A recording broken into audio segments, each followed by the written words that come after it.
Jadi kepada siapa sebenarnya tudingan drama Korea gelaran pemilu yang disampaikan oleh Presiden Joko Widodo? Lalu bagaimana memaknai keresahan Presiden soal lebih banyak pertarungan perasaan dibandingkan pertarungan gagasan di Pilpres 2024 ini?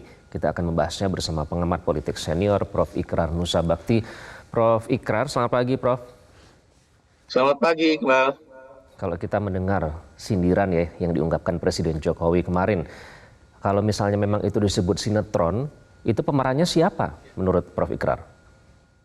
Kalau menurut saya sutradaranya ya Presiden sendiri ya.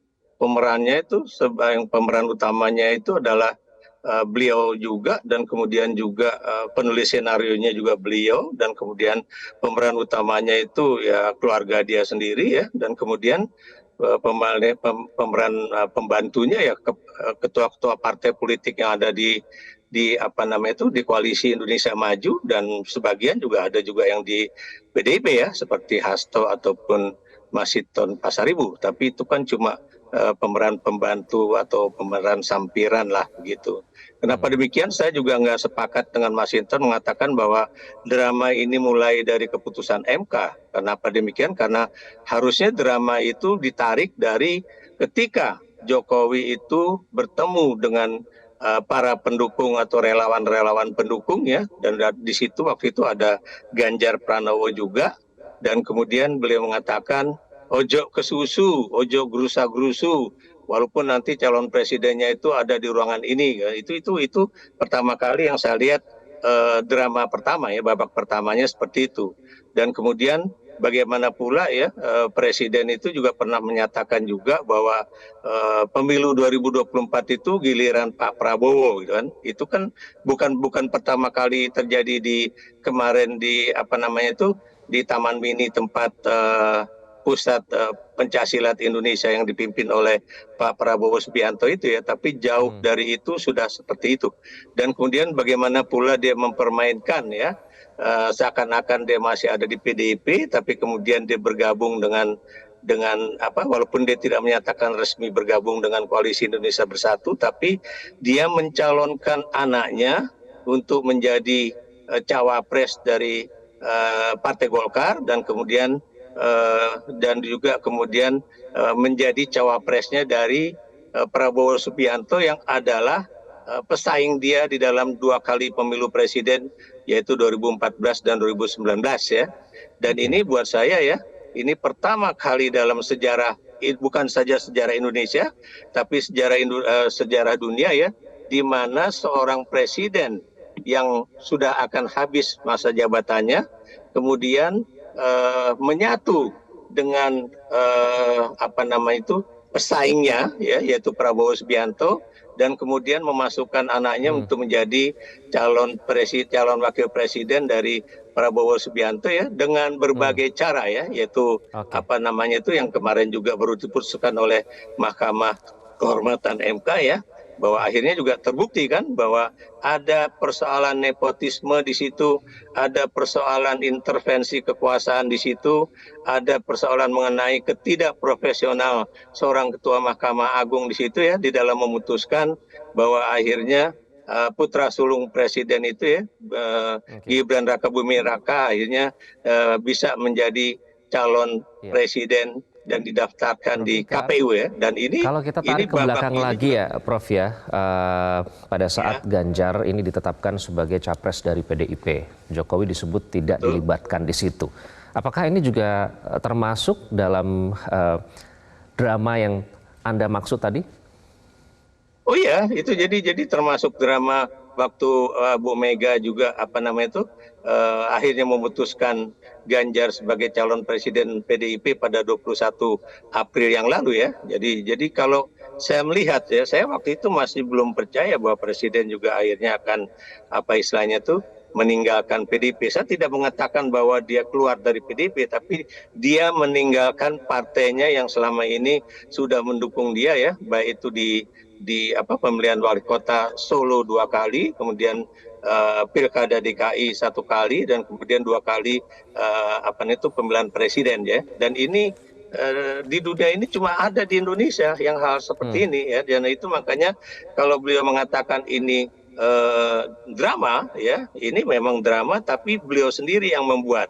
Kita lihat misalnya bagaimana pidato beliau pada sidang umum MPR dan DPR kemarin, DPD juga ada di situ ya, yang mengatakan bahwa saya bukan lurah, saya presiden dan saya tidak ikut-ikut di dalam koalisi partai-partai politik ya. Tapi kita tahu beberapa kali ketua-ketua partai itu ya, paling tidak yang saya tahu PAN dan Partai Golkar menyatakan bahwa mereka mendukung Gerindra atau masuk menjadi koalisi Gerindra itu atas usulan dari presiden gitu. Jadi ini yang kemudian drama juga, walaupun beliau tidak mengatakan bahwa enggak itu bukan urusan saya, dan MK juga katanya bukan urusan saya gitu kan. Tapi apa yang diputuskan oleh MK kemarin jelas menunjukkan betapa Ketua Mahkamah Konstitusi tidak independen. Satu poin itu adalah tidak independen. Apa artinya di situ?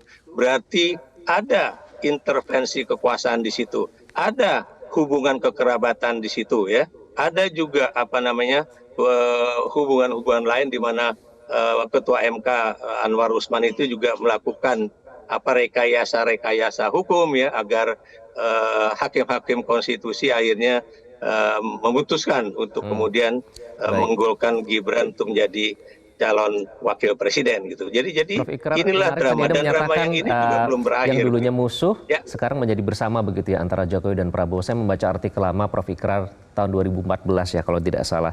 Pada saat itu Anda berada di belakang Jokowi, mendukung Jokowi dan bahkan membela pada saat Jokowi disebut presiden boneka. Nanti kita akan bahas soal itu. Apakah memang waktu itu alasan Anda mendukung Jokowi ini masih relevan dengan sekarang? Apakah masih konsisten, masih walk the talk gitu istilahnya? Nanti kami akan kembali, kita jeda terlebih dahulu.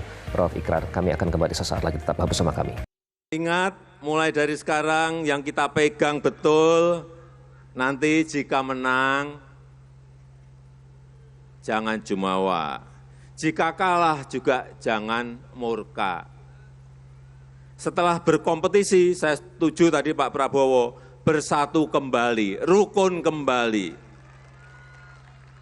Ini adalah pertandingan antar anggota keluarga sendiri, antar sesama anak bangsa, yang sama-sama ingin membangun negara kita, Indonesia.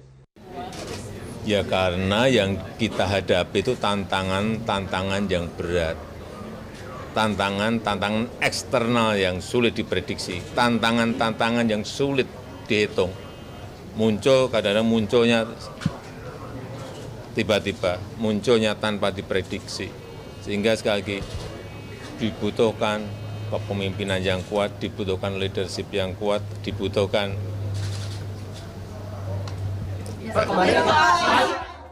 Anda kembali di Selamat Pagi Indonesia. Menurut saya itulah tadi sejumlah pernyataan Jokowi yang diungkapkan kepada media jelang Pilpres yang akan segera berlangsung. Prof. Ikrar, tadi saya menyebut sedikit ya 2014 itu Anda masih mendukung Pak Jokowi, bahkan pasang badan membela pada saat Presiden disebut capres boneka. Nah kemudian Anda menyatakan kecewa. Pada saat itu salah satu alasan adalah konsistensi dari Presiden Jokowi.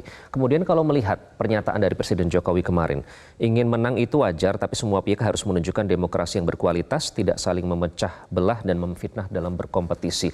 Apakah itu konsisten dengan tindakan Presiden sejauh ini kalau Anda mengamati? Yang jelas ya, saya mendukung Jokowi itu walaupun saya bukan warga DKI ya, itu sejak beliau akan masuk jadi Gubernur DKI Jakarta ya. Waktu itu saya sering berada di salah satu televisi yang siarannya itu lebih banyak tentang Jakarta ya, Jak TV. Dan kemudian 2014 itu 5 Februari 2014 saya menulis di Harian Kompas membaca pikiran Megawati ya. Dan teman-teman di PDIP itu mengakui bahwa tulisan saya itu yang kemudian menyebabkan Megawati akhirnya memutuskan coba dibahas itu apakah benar Jokowi itu pantas untuk menjadi calon presiden menggantikan saya. Itu akhirnya Bu Mega rela untuk itu ya. Tapi kenapa kemudian tanggal 6 Oktober kemarin saya menulis juga di Harian Kompas kuasa memanggul lupa atau dalam bahasa Jawa itu kuoso atau mirip nggendong ladi, itu karena memang saya melihat Pak Jokowi itu di akhir masa jabatannya ini kayaknya lupa bahwa banyak hal-hal yang kelihatannya sudah tidak lagi dia jalankan sesuai dengan relnya, atau yang kita katakan bahwa dia kira-kira akan mengubah atau memutar arah demokrasi ke era sebelum 98 gitu. Ini yang kemudian makanya teman-teman organisasi kemasyarakatan atau kemudian juga organisasi kewargaan itu, ahli hukum tata negara, termasuk juga teman-teman yang ada di perkumpulan Asosiasi Ilmu Politik Indonesia itu boleh dikatakan mengutarakan pandangan-pandangan tersebut ya, termasuk saya bukan cuma Prof. nulis Ikrar, di ini karena harian durasi kita Kompas singkat kemarin, ya, saya ingin tapi juga di menanyakan harian menurut media Anda Indonesia. pernyataan-pernyataan Pak Jokowi ini by design atau spontan sih sebenarnya, atau sudah direncanakan? Kalau buat saya by design ya. Jadi beliau itu sudah mempersiapkan Gibran untuk menjadi calon wakil presiden itu, kalau menurut saya itu sejak 2020 ya, ketika dia memasukkan anaknya untuk menjadi calon wali kota Surakarta ya. Dan Anda tahu ya, itu banyak sekali rekayasa politik ya. Dan dia untuk menghindari lombong kosong ya, maksud saya kotak kosong, makanya diciptakanlah seakan-akan Gibran itu memiliki petanding ya. Tapi kan petandingnya bukan petanding yang kuat yang didukung oleh partai politik, tapi petanding yang benar-benar lemah ya, dari kelompok independen yang untuk mengumpulkan KTP-nya aja itu juga dibantu oleh kekuatan-kekuatan yang boleh dikatakan disuruh oleh Jokowi. Saya tidak menyebutkan kekuatan itu ya. Dan sekarang juga kalau Anda lihat ya, bagaimana dia kemudian menggalang dukungan di dalam partai-partai koalisi Indonesia Maju, bagaimana dia kemudian juga membuat politik ketakutan kepada para politisi yang punya persoalan hukum ya, baik di pusat maupun di daerah. Kemudian bagaimana pula dia kemudian mengatakan bahwa saya tidak akan ikut campur ya di dalam proses pemilu ini, tapi kita tahu apa yang terjadi di Gianyar Bali kemarin itu jelas-jelas betapa kuatnya intervensi negara ya. Bukan cuma Satpol PP loh, tapi juga aparat TNI Polri-nya juga melakukan hal yang sama di situ ya. Dan kemudian Anda juga tahu bagaimana Wakil Menteri Desa juga melakukan pertemuan ya, yang katanya pertemuan sedulur Jokowi. Padahal Prof. Ikrar, saya lihat yang ikut itu Prof, bukan orang-orang sedulur ya. Kalau ini selalu disebutkan kan ini untuk membangun bangsa dan negara itu kan bagus ya Prof. Kita ambil semangat positifnya. Nah, bagaimana agar ini konsisten begitu, agar memang walk the talk sesuai dengan apa yang dibicarakan, dengan aksi yang dilakukan, karena sudah semakin mendekati tahapan Pilpres. Kalau ingin membangun bangsa dan negara ini, mengapa kemudian dia tetap ngotot mengajukan anaknya yang memang secara legal formal ya, secara undang-undang dia belum memenuhi syarat dari segi usia. Kemudian dari segi pengalaman juga beliau Gibran itu baru 2 tahun menjadi wali kota Solo ya. Dan kemudian juga kalau dikatakan ini harus memiliki kepemimpinan yang kuat, pertanyaan saya, apakah kombinasi Prabowo dan Gibran itu akan membawa kepemimpinan yang kuat nggak gitu kan? Karena calon wakilnya ini juga tidak punya pengalaman politik, tidak punya pengalaman internasional, tidak punya pengalaman diplomasi ya. Sementara Prabowo juga tidak memiliki pengalaman lain kecuali di bidang pertahanan dan keamanan gitu kan. Jadi ini juga menjadi satu pertanyaan juga, buktinya ya, ketika dia dikasih tugas untuk menangani masalah pertanian ya, itu ternyata banyak yang mangkrak dan bahkan boleh dikatakan terbengkalai gitu. Jadi ini saja sudah menunjukkan betapa dia tidak memiliki kapabilitas lain kecuali di bidang pertahanan dan keamanan gitu. Jadi ini yang harus kita utarakan begitu. Kita nantikan nanti ya Prof, kredit title-nya ya. Jadi drama atau sinetron ini siapa kan akan kelihatan nanti di kredit title siapa sebenarnya aktor. Mudah-mudahan nanti judulnya bukan Crash Landing on You ya. Terima kasih Prof. Ikrar sudah bergabung di Selamat Pagi Indonesia. Jelajahi cara baru mendapatkan informasi. Download Metro TV Extend sekarang.